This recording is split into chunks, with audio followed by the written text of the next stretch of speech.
Hey everyone, I'm Russ. I am Mark. And this is a spirited endeavor. Prime in the Pump edition. That's right. All right, so we got whiskey and we know how to drink it.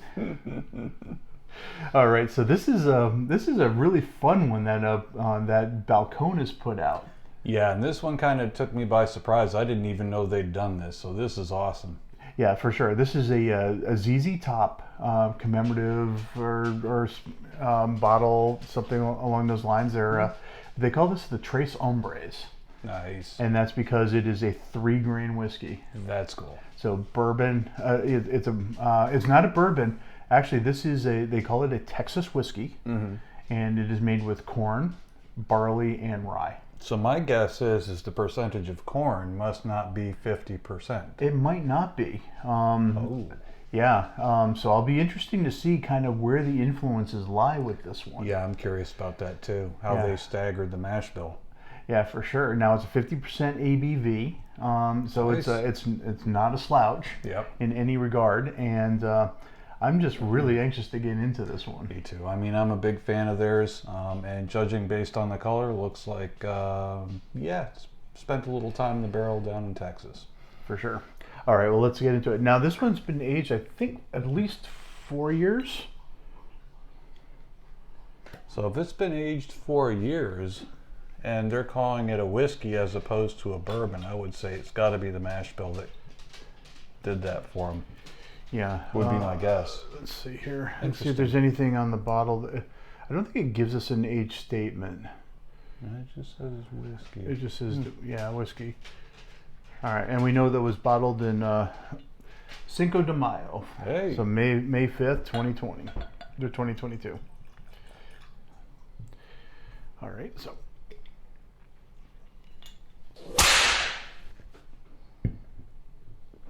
Oh, I am so curious. Okay, so yeah, beautiful color on this. Not terribly dark. No, I would agree. I would call that just a beautiful amber color. Yeah. But look at the oils on that. Holy crap. Yep. That's, I mean, I swished it around the glass. The oils have just stayed there, and they're just staying there. Yeah, and it's got good viscosity in the glass too. I mean, Yeah. It's not a thin whiskey. No, not at all. It's actually a pretty thick whiskey. Yeah. Imagine this one's going to stick around a little bit. Ears open. All right. Okay. Okay. So, that does not smell like a bourbon. No, it really doesn't. No, you know what I'm not getting is the corn. Yeah, I'm not getting I'm the corn. getting molasses. I'm getting maybe a little, I don't know. Yeah, no, But I'm not getting the corn. I'm getting a little toasted barrel on that. It's got a little fruitiness to it, but I'm leaning toward orange, or some type of citrus. And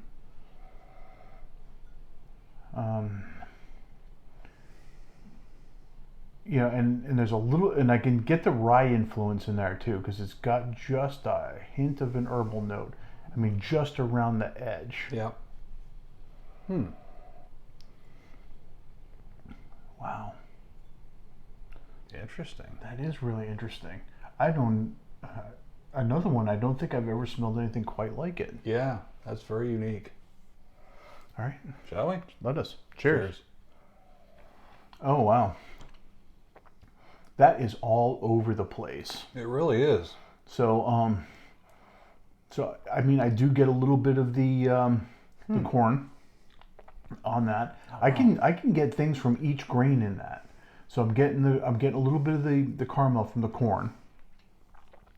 There is an herbalness to it that comes through from the rye, and then there's a little bit of the barley notes in that too, kind of come through also. Wow. So I'm getting a little bit of that citrus. There is a lot going on there. Yeah, a whole lot going on there. What's funny for me is, holding it in my mouth, I wasn't getting a hell of a lot. You swallow it, and then it's like the journey begins in earnest, and it is all over the damn place. I get like vanilla cookies, like vanilla wafers almost. I get a little bit of chocolate, a Yes. little bit of fruit, like oh man, what is that? Yeah, I'm also getting ginger snaps, and I'm getting they got a little bit of pepper spice in there too. Yeah, You get a yeah. little bit of that barrel spice, and that's but it's not overwhelming with the barrel spice. Certainly on the second sip, that came forward a little bit more. But it's consistent again. Hold it in your mouth, and there's not a lot there. You swallow it, on the other hand, and everything just rushes. That is amazing. There's a hell of a lot going on in there. Yeah, I'm certainly getting a little bit of that liquor, not licorice, maybe a little anise, Yeah. just a little bit, but Yeah. not like a black licorice, not all the way to black licorice. You know, it's interesting. You know, the closest thing I can think of is a Law's 4-grain, which has got 1 grain extra. Right. This one I can't parse out quite as distinctly each grain, but I can tell each one of them's doing something here. Yeah, you can get the influence of each Yeah. one without maybe getting that sort of grainy. You don't get that granola. No, definitely. Yeah, I you don't would get the agree. granola like you do with the Laws. Yeah. You get that. You can get each grain in that. Mm-hmm. This one's not there. I will say, a lot of the Balcones stuff tends to be kind of dark and moody, and I really like that about them. This one doesn't really go that route. No, it's light and bright and lively. Yeah, I'm getting almost like a little lemon zest at this point in the finish. Yeah. And it sticks around a minute. That's for sure. Yeah, well, certainly it's oily enough that I expected Oh, a yeah. long finish on that, and it does not disappoint. Yeah. Wow. Another celebrity whiskey that we did not dislike. Wow, we're starting to stack them up now. Yeah, that's kind of neat. Well, what are you thinking on our scale? 4 on this one. Yeah, I'm going to go 4 on this one as well. Yeah, this is a fabulous whiskey. I think there's a lot to unpack with this one. I'll be curious to see how we hit it maybe at different times. Yeah. With different influences than what we've had tonight. Well, and I'm thinking if you let it air out, you might get something a little different too. But I will say, generally speaking, this has a much lighter personality than some of the other Balcones stuff. And this, I think, would be really fitting for summer. I think so. Another summer whiskey that we're finding in the fall. Of course. I know, right? Seems to be the way it goes. Awesome. Well, thanks for joining us, everyone. I hope you had a good time. Yeah, we sure did. We'll catch you on the next one. Take care. Okay, bye. Yeah, that's